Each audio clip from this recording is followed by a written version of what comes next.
Hello friends, GS study with SI Dinesh YouTube channel में फिर से एक बार आपका स्वागत है। टेस्ट सीरीज की अगली कड़ी में आज मैं दोस्तों आप लोगों के लिए पॉलिटी का एक महत्वपूर्ण टॉपिक संवैधानिक विकास का पार्ट 2 लेकर आया हूं। पार्ट 1 मैंने दोस्तों पिछला वीडियो में ही चर्चा कर चुका हूं, तो आज हम लोग देखेंगे पार्ट 2 से संबंधित महत्वपूर्ण क्वेश्चन को यहाँ पर हम लोग डिस्कस करने वाले हैं। मैंने दोस्तों पिछला वीडियो में आप लोग को ये बताया था कि किस प्रकार अंग्रेज यहाँ पे महारानी एलिजाबेथ प्रथम के चार्टर के द्वारा प्रारंभ में व्यापार करने के उद्देश्य से आए थे, किंतु 1757 की प्लासी के युद्ध और 1764 के बक्सर के युद्ध जीतने के बाद उन्होंने बंगाल, बिहार और उड़ीसा की दीवानी प्राप्त कर ली थी और एक क्षेत्रीय शक्ति के रूप में उभरे थे और अपने शासन को संचालित करने के लिए उन्होंने समय समय पर विभिन्न एक्ट और अधिनियम लाए थे। अगर अंग्रेजों की शासन देखा जाए दोस्तों यहाँ पर, तो हम लोग दो भागों में बांट कर पढ़ते हैं। पहला 1773 से लेकर के 1858 तक जो कंपनी के अधीन शासन हुए, और दूसरा 1858 से लेकर के 1947 तक जो ब्रिटिश क्राउन ताज यहाँ बोल सकते हैं, वहाँ के राजा के द्वारा जो डायरेक्ट यहाँ पे शासन किया गया। तो ऐसा इसलिए होता है दोस्तों कि 1857 के जब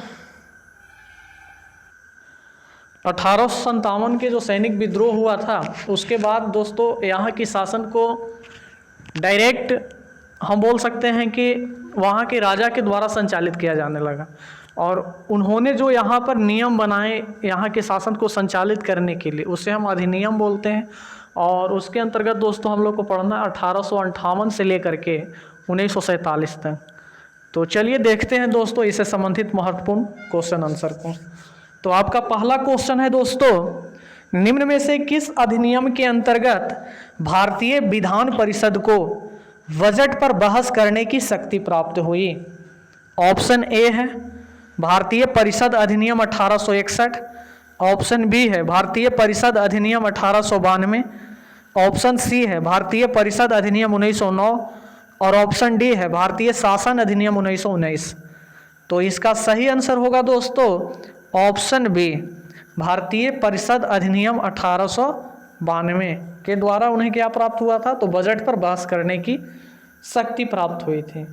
अगर आप इससे संबंधित इंपॉर्टेंट फैक्ट्स अगर आप देखना चाहें दोस्तों, तो आप लिख सकते हैं 1858 से संबंधित महत्वपूर्ण फैक्ट्स आप लोग नोट करते जाइएगा, जो सभी एग्जामों के लिए महत्वपूर्ण होने वाला है। इसके द्वारा दोस्तों सबसे पहले तो निर्वाचन पद्धति का प्रारंभ हुआ था, अप्रत्यक्ष निर्वाचन पद्धति का प्रारंभ हुआ था।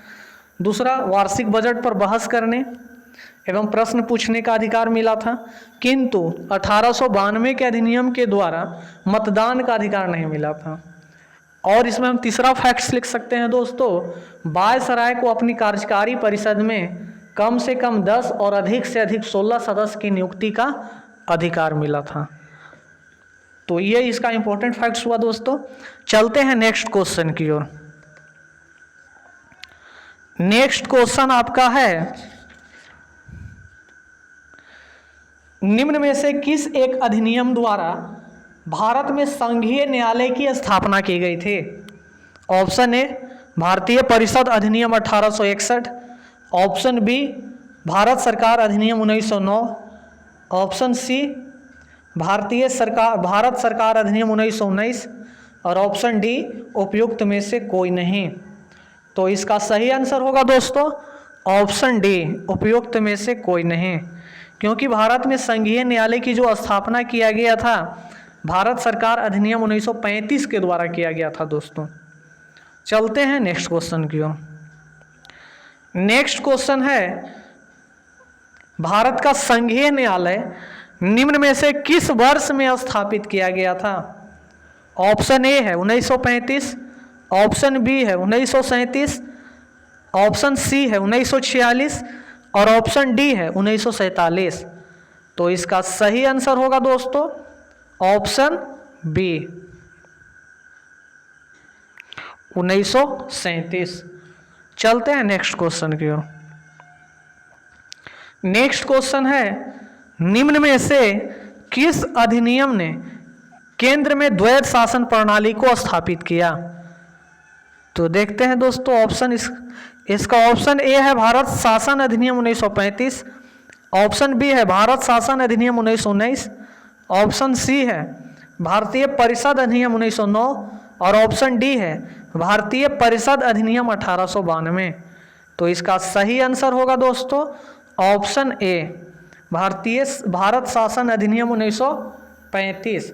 इसके द्वारा क्या किया गया था दोस्तों? तो केंद्र में द्वैध शासन प्रणाली की स्थापना किया गया था। और आपको पूछ भी रहा है कि किस अधिनियम के द्वारा केंद्र में द्वैध शासन प्रणाली स्थापित किया गया था? तो 1935 के द्वारा।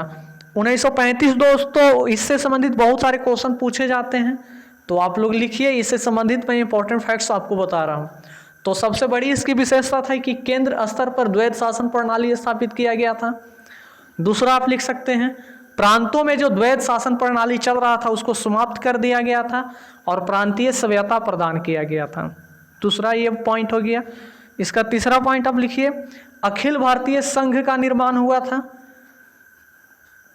3 प्रकार की सूचियां बना था, संघीय न्यायालय और संघीय बैंक का भी गठन किया गया था और सांप्रदायिक निर्वाचन प्रणाली का विस्तार करते हुए दलित जातियों, महिलाओं और मजदूरों को भी इसमें सम्मिलित किया गया था।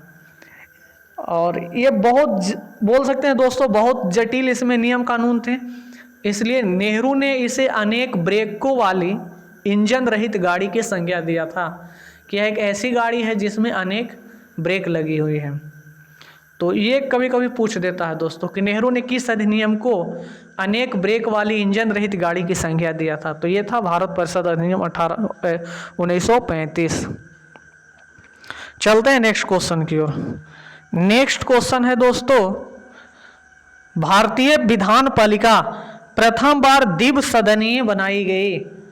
ऑप्शन ए है 1892 के भारतीय काउंसिल एक्ट द्वारा, ऑप्शन बी है 1909 के भारतीय काउंसिल एक्ट द्वारा, ऑप्शन सी है 1919 के भारत सरकार अधिनियम द्वारा और ऑप्शन डी है 1935 के भारत सरकार अधिनियम द्वारा। तो इसका सही आंसर होगा दोस्तों ऑप्शन सी 1919 के भारत सरकार अधिनियम द्वारा। अगर इससे आप इंपॉर्टेंट फैक्ट्स लिखना चाहे तो लिख सकते हैं दोस्तों कि इस अधिनियम के द्वारा पहली बार प्रत्यक्ष चुनाव प्रणाली को अपनाया गया था। दूसरा हम लिख सकते हैं प्रांतों में द्वैध शासन प्रणाली का गठन किया गया था।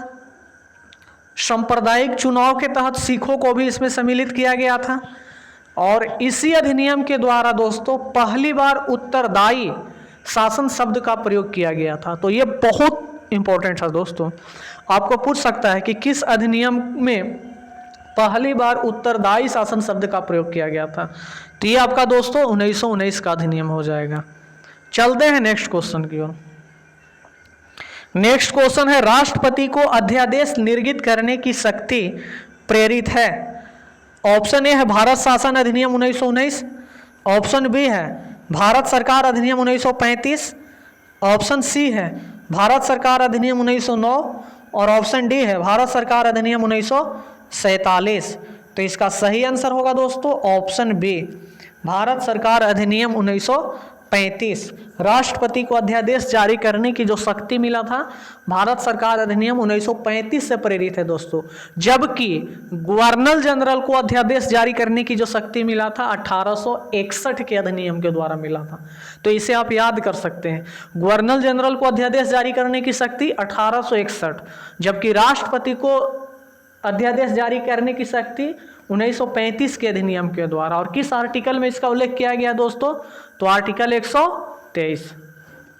चलते हैं नेक्स्ट क्वेश्चन की ओर। नेक्स्ट क्वेश्चन है निम्न में से किस अधिनियम द्वारा संवैधानिक निरंकुशता का सिद्धांत प्रवृत्त किया गया? तो ऑप्शन ए है 1909 का भारतीय काउंसिल अधिनियम, ऑप्शन बी है 1919 का भारत सरकार अधिनियम, ऑप्शन सी है 1935 का भारत सरकार अधिनियम और ऑप्शन डी है 1947 का भारतीय स्वतंत्रता अधिनियम। तो इसका सही आंसर होगा दोस्तों ऑप्शन सी 1935 का भारत सरकार अधिनियम। चलते हैं नेक्स्ट क्वेश्चन की ओर। नेक्स्ट क्वेश्चन है दोस्तों निम्न में से किस अधिनियम के फलस्वरूप बर्मा को भारत से अलग किया गया? तो ऑप्शन ए है Indian council act 1909, option B है government of India act 1919, option C है गवर्नमेंट ऑफ इंडिया एक्ट 1935 और ऑप्शन डी है इंडियन इंडिपेंडेंस एक्ट 1947। तो इसका सही आंसर होगा दोस्तों गवर्नमेंट ऑफ इंडिया एक्ट 1935। इससे संबंधित फैक्ट्स मैंने दोस्तों पिछला वीडियो में ही करा चुका हूँ, अगर लिखना है तो लिख सकते हैं। 1935 में क्या क्या मतलब प्रावधान था? तो पहला, केंद्र स्तर पर द्वैध शासन प्रणाली स्थापित किया गया था। प्रांतों में द्वैध शासन को समाप्त कर दिया गया था 1935 के अधिनियम के द्वारा, और प्रांतीय स्वायत्तता प्रदान किया गया था। अगर प्रांतों में द्वैध शासन बोले तो 1919, केंद्र में द्वैध शासन बोले तो 1935। और इसका विशेषता दोस्तों 1935 का, तो अखिल भारतीय संघ का निर्माण किया गया था। 3 प्रकार की सूचियां बना था, संघ सूची, राज्य सूची और समवर्ती सूची। और हम बोल सकते हैं सांप्रदायिक निर्वाचन प्रणाली का विस्तार करते हुए इसमें दलित जातियों, महिलाओं और मजदूरों को भी शामिल किया गया था। और इसी के तहत दोस्तों बर्मा को भारत से अलग कर दिया गया था। और इसी में दोस्तों नए प्रांत सिंध और उड़ीसा का भी निर्माण हुआ था। चलते हैं नेक्स्ट क्वेश्चन की। नेक्स्ट क्वेश्चन है दोस्तों 1935 के अधिनियम द्वारा स्थापित संघ में अवशिष्ट शक्तियां दी गई थी। तो इसका ऑप्शन ए है संघीय विधान पालिका को, ऑप्शन बी है प्रांतीय विधान मंडल को, ऑप्शन सी है गवर्नर जनरल को और ऑप्शन डी है प्रांतीय गवर्नर को। तो इसका सही आंसर है दोस्तों इस अधिनियम के द्वारा जो अवशिष्ट शक्तियां दी गई थे वो गवर्नर जनरल को दिया गया था। चलते हैं नेक्स्ट क्वेश्चन की ओर। नेक्स्ट क्वेश्चन है सांप्रदायिक निर्वाचन प्रणाली का विस्तार करते हुए दलित जातियों, महिलाओं और मजदूरों को इसमें सम्मिलित किया गया किस अधिनियम द्वारा? ऑप्शन ए है भारत शासन अधिनियम 1935, ऑप्शन बी है भारत शासन अधिनियम 1919, ऑप्शन सी है भारतीय परिषद अधिनियम 1909 और ऑप्शन डी है भारतीय परिषद अधिनियम 1892। तो इसका सही आंसर होगा दोस्तों ऑप्शन ए भारतीय शासन अधिनियम 1935।